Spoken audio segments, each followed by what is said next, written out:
Morning everyone, thank you very much for coming back again. So here we've got a little leak, as you can see, on this Vaillant 4 series. So basically I'm just looking to see if that flue collector's gone at the back, because that can be the usual culprit.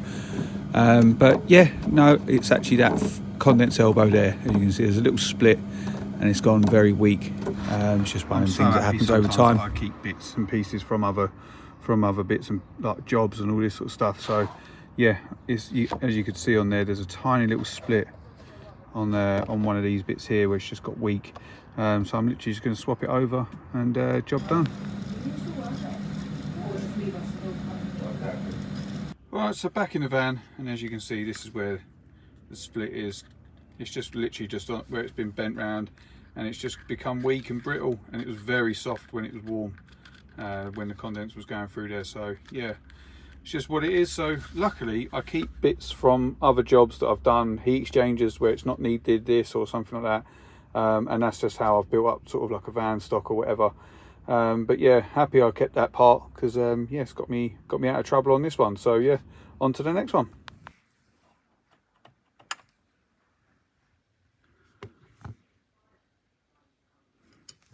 So it's moving over.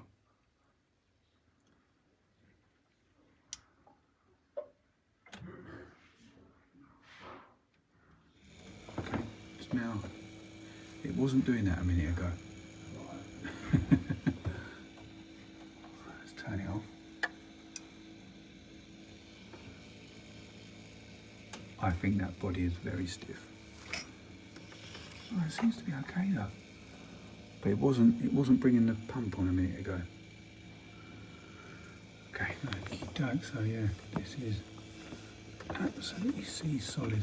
So it's only in the mid, it's like literally just open a tiny bit, so it's only coming on with the hot water. So yeah, I have to free that off, job done. So taking a little circlip off, give it a little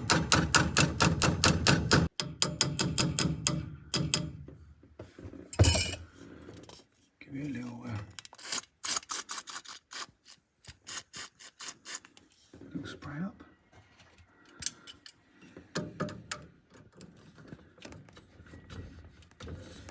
Bring it back out again. There we go.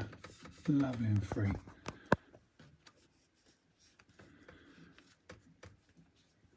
Job done.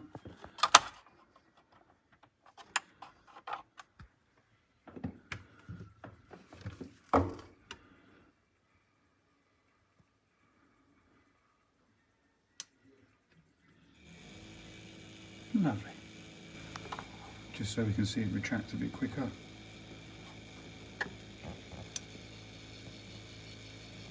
Yeah, lovely.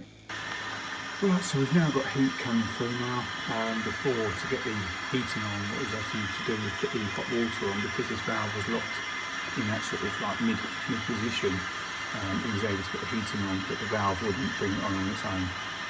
So yeah, job done, and it's just on its own, nothing else is on.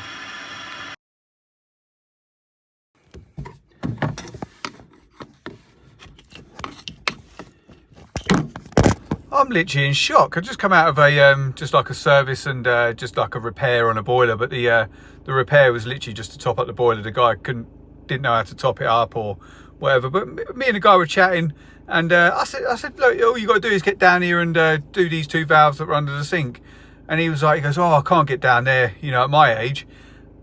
I went, oh, how old are you then? And he went, well, I'm 90 next month. And you know, he just like, I was like, nah, mate, no, there's no. He literally, I swear to God, he looked early 60s. I was like, mate, I can't believe it. I said, are you sure? And he was like, I promise you. He goes, I'm 90 next month. I was like, well, don't worry about that then, mate. I'll top it up for you, sort of thing. But I was just like, I couldn't believe it. You know, when you just think, I'm 38 and I look absolutely haggard. What am I going to be like when I get to 89, nearly 90? That's if I get there. But yeah, I was just like, oh my God, I couldn't believe it.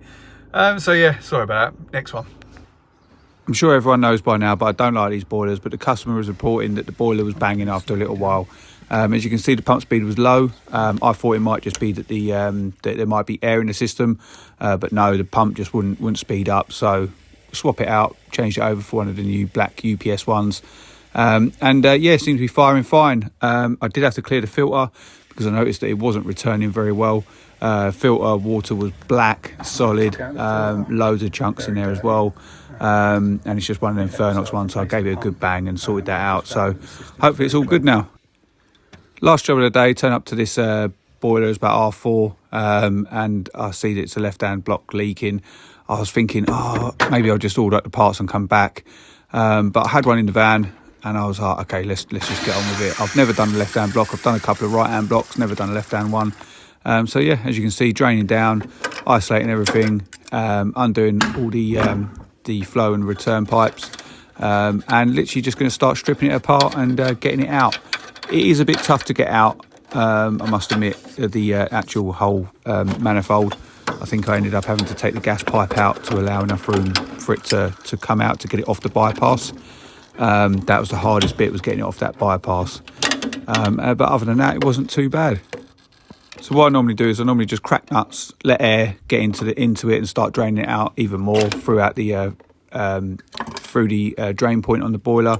I was undoing the plate heat exchanger screw there, and I'm just taking out various clips and stuff like that, just to start trying to wiggle out some pipes.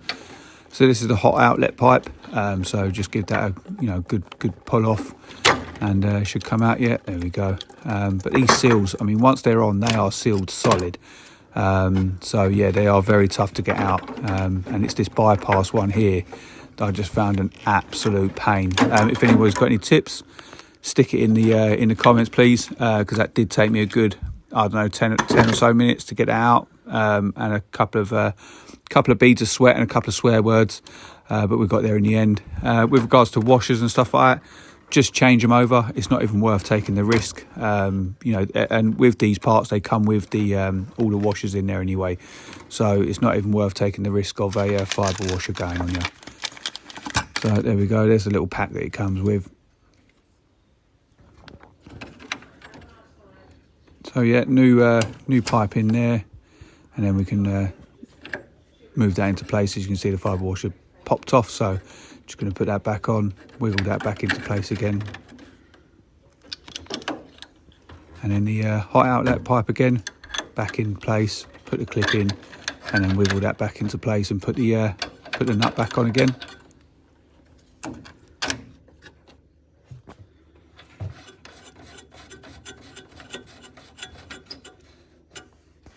Right, so the cold water's on, so we know the plate's good. And we know obviously the cold. So put the sensor back on.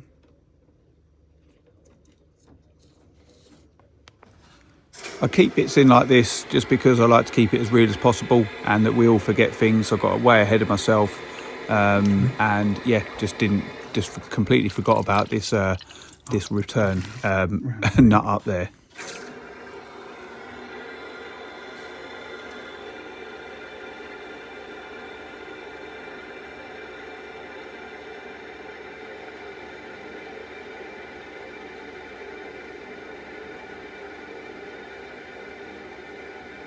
Lovely, no leaks. Absolutely typical. Leaking like a good one. So with these flow elbows, you need to vent the heat exchanger, otherwise it will just keep on overheating. As you can see, it started to leak, and it was literally hissing from the top. So I was like, oh, for God's sake. People say that you can clean them. I've taken them out before and cleaned them over. Cleaned them out, put them back in again, had no luck. So I normally keep 1 or 2 on the van, because these are very common.